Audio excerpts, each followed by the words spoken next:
Welcome to the PowerBack podcast. PowerBack is a teen dating abuse outreach program operated by a Partnership for Change, a nonprofit agency dedicated to ending domestic violence and dating abuse. Visit our website at partnershipforchange.org to learn more about how law enforcement, school counselors, social service agencies, and many more can benefit from our programs in New Jersey. So let's get into it. Cool, let's do it. So I think obviously this is our first episode. What we're all about, it's teen dating violence. So right at the most fundamental aspect, can you tell us what is the definition of abuse and just what do you see teenagers talking about? What do they want to know? And yeah, let's just start there. What is the definition of abuse? What are we here to talk about? Yeah, so if we start by just defining abuse, the kind of textbook definition is one partner using power and control over the other to instill fear, and then otherwise for the use of power, or otherwise there will be use of negative consequences. It's okay. It's a mouthful, and that is, I know when we give these forums a lot, like that definition is very it's ingrained in there now. So break it down. It's okay. Just break it down. Yeah. So that's what we say. It's so funny that I just tripped over my words. I've literally said this 1,000 times. Yeah. Long story short, if you're not doing the things that you want to do, living the life that you want to live, participating in after school activities, dressing how you want to dress, friends with the people that you want to be friends with, if you're not doing the things that you want to do, living the life that you want to because you're afraid of your partner, you know that there's going to be negative consequences, if you do any of those things, then that's really what an abusive relationship is. Right. So what... If you're okay, so yeah, again, it's always like that sort of gray area that that makes it difficult, right? So if you're not doing these things, it's not necessarily, if you're feeling fearful of doing certain things, if you have certain insecurities of doing things, that's not necessarily what we're talking about. What we're talking about is if you fear the consequences from your partner, if you are living the life that you want to live. And so what are the kind of consequences? What would those look like in an abusive relationship? How would you notice those consequences? What would they look like? Yeah. It could be anything from somebody being punished in any way, being physically hurt, sexually hurt, being verbally accosted, or somebody going through your phone all the time, telling you what you can and cannot do. So it's really all about that power and control all the time. And I also want to say, this is not about an argument every once in a while. Mm-hmm. This is not somebody having a bad day every once in a while and saying something mean. This is intentional. It's very intentional. It's all about the control over the other person. And when that person loses control, that's when things, tend to go really badly. So, so those are the types of consequences that we see. So it sounds like you're also alluding to the fact that there are different types of abuse, right? Yeah. So there's emotional abuse. Mm-hmm. There is, I heard you say verbal abuse, being verbally accosted, obviously being physically abused. And I don't say obviously to brush over it, but that's, I think, probably where our mind goes first. Like if you're, if you're being hit, if you're being smacked, if you're being whatever. And just a trigger warning also, just to say that we obviously will be talking about some of these things throughout this. So if there's anything that comes up that's, harmful or to your, you got to take care of yourself. And so just be, weary of what we're going to talk about here. Yeah. So anyway, there's that, and you brought up sexual abuse as well. Are there any other kinds that we, I know, but go ahead. Yeah. Let's see, we got emotional, verbal, technological, sexual, physical, and then there's also financial abuse, which we can definitely talk about, but we don't see it as much with young people, but we can talk about that a little bit. Mm-hmm. I just want to talk about also, before we get into the types, to talk about, again, how pervasive this issue is. So we're talking 1 in 3 teen girls, 1 in 7 teen boys, and 1 in 4 LGBTQ plus youth that will be impacted by dating abuse between the ages of 16 and 24. Mm-hmm. So, even if you're in a group of friends and there's 3 girls, chances are one of those girls might be in an abusive relationship. Yeah. Just keep that in mind moving forward. We don't always want to talk about it because it's kind of something that we're told, if you talk about this, it's like a taboo or something's wrong with you if you're ever in this situation. But abuse has nothing to do with you, the victim. It's really not anybody's fault. It's all on the abuser. And so again, just be thinking about that as you're wanting to learn more about this topic, because a lot of people will be impacted, and people deserve healthy relationships. I'm really glad that you brought that up in terms of our fundamental conversation, because I feel like if I use the term gray area, like that's the one where gray area does not apply. Right. To say like that anybody can be deserving of abuse, that anybody can bring it on themselves. There's so much in the media that would like have you think that that's the case, that would have you questioning whether that's the case. When we talk about drama between two celebrities, when we talk about just any reality show BS that happens, like it always kind of paints this picture like there could be two sides to it, but abuse does not work in that way. It is not something that is two-sided. You may see characteristics of somebody that you might not like, or that you might think is something or other, but the abusive behaviors that on somebody else is purely their own. And I think that's like super fundamental. If we're going to talk about fundamentals of abuse, like that's should be number one. Yeah.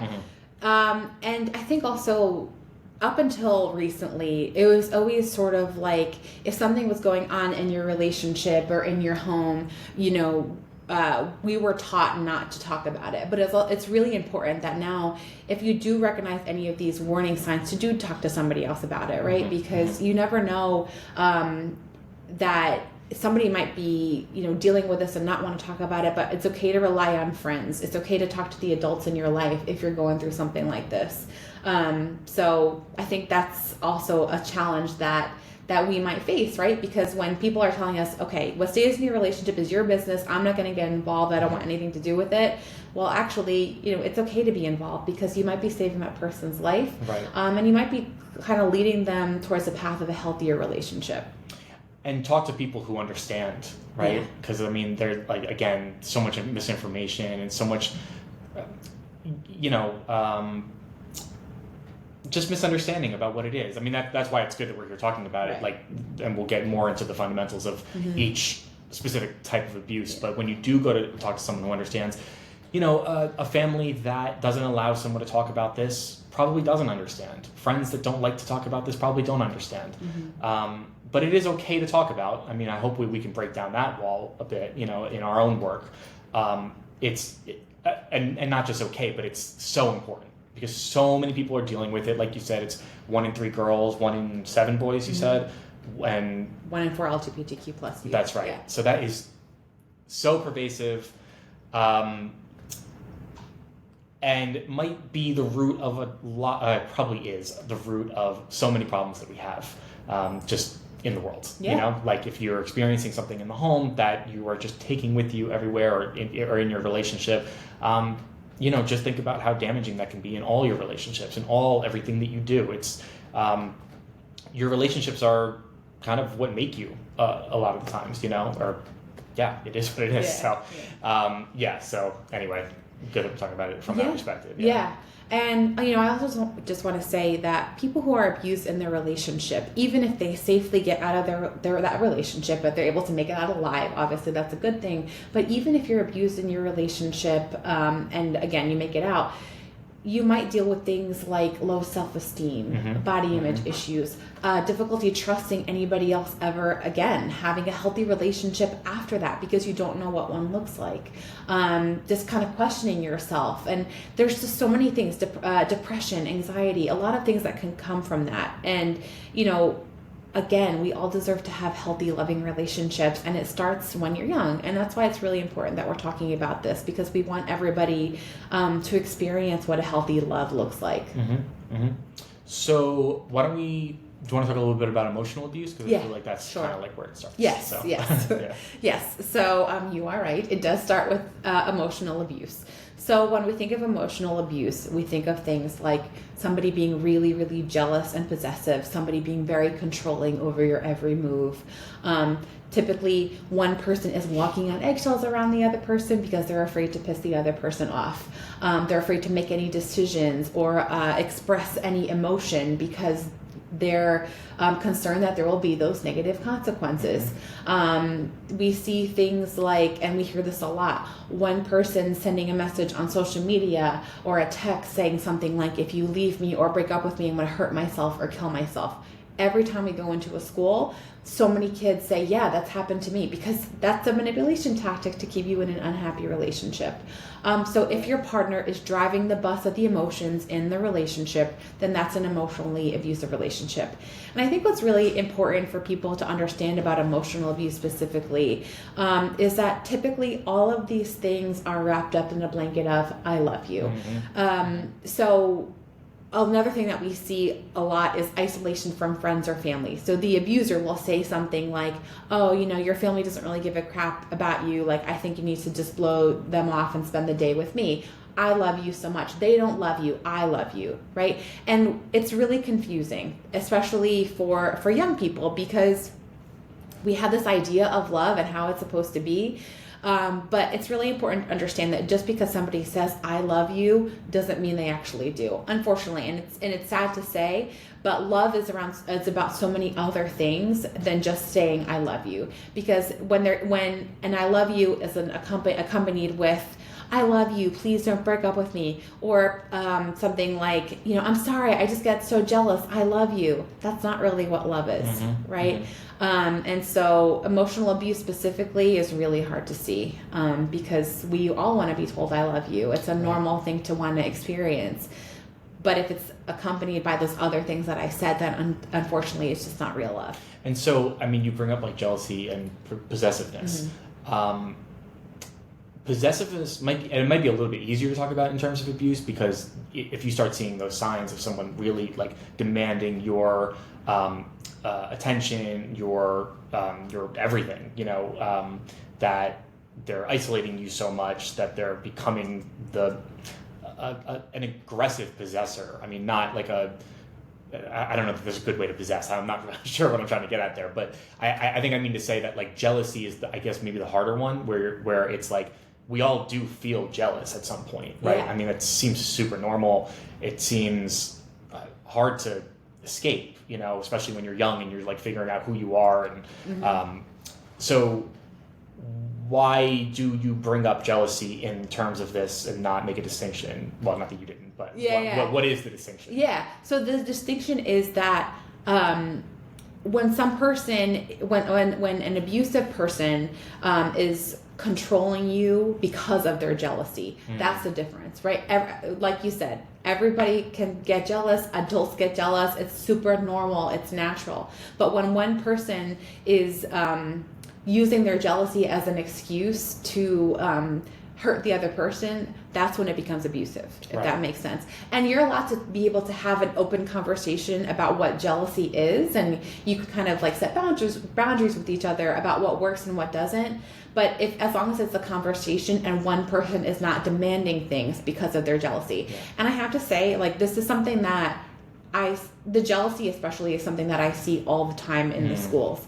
And it typically presents itself like this. One person does not want the other person, let's just say, and I want to be careful to say that males and females can be abused equally and all that. But here's how I usually see it, is that typically there's a boyfriend and a girlfriend. And let's say that the boyfriend is telling the girl, oh, I don't want you hanging out with your guy friends. I don't trust them. Like, I would feel more comfortable if you didn't talk to them, right? That's how the conversation typically presents itself. Right. Or it's something like, I don't want you dressing a certain way. I don't want other guys looking at you. I don't trust them, right? That's how it typically starts. And here's the thing about that. And that's where it gets confusing. It's okay to express that you're jealous. But when you're telling somebody they can't be friends with who they want to be friends with because of your jealousy, that's where it becomes abusive. Right. And same thing with controlling what somebody wears. I see that all the time as well. And I have to be honest, I also see female students abusing males in this way too. They'll say something like, I don't want you talking with your friend who's a girl at lunch. I don't want you sitting next to that person anymore because I don't trust their intentions. You're allowed to be friends with who you want to be friends with. right? Yeah. The trust should be there in the beginning. There's no reason why, if you don't trust your partner, you're the ones who are making them change something about themselves. Right. So yeah, that's really textbook emotional abuse.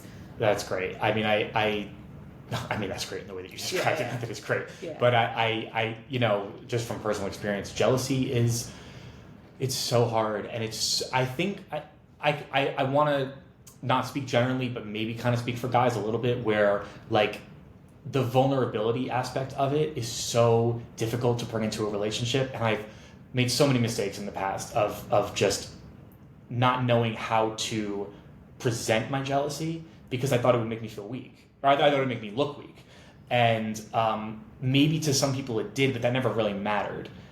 You get what I'm saying? Like, so then finally you find this way to be like, I'm sorry, I'm just jealous. Like, I just feel this. I feel like I don't know how to express this. Like, even that is fine to say, like, I just don't know how to express this, but I'm just jealous. Mm-hmm. And then you do start to notice that, like, those walls between two people just get, like, broken down, because if you're able to be vulnerable, then the other person's able to be vulnerable, and you're able to be truthful, then they're able to be truthful, and it's really beautiful. Yeah. But I think that obviously when we're talking about abusive relationships, those walls are so high, and they're so just not understood.